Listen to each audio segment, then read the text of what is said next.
যে মেয়েটি এক যুগ অপেক্ষা করে সব শূন্য মিলিয়ে যেতে দেখে,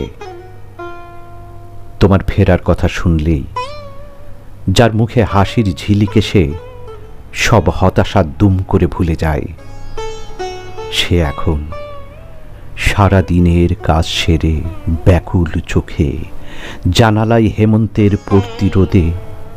তোমার ফেরার আকুল অপেক্ষা করে। যে মেয়েটি বিশ্বাস ভাঙার কষ্ট পুষে বুকের ভিতর ভীষণ তোলপাড়ে, শরীর কাঁপিয়ে জ্বর আর নিদ্রাহীন চোখে কাটিয়ে দেয় অযুত বিবর্ণ রাত, সে এখন সবটা ভুলে একটা প্রশান্তির ঘুম দিয়ে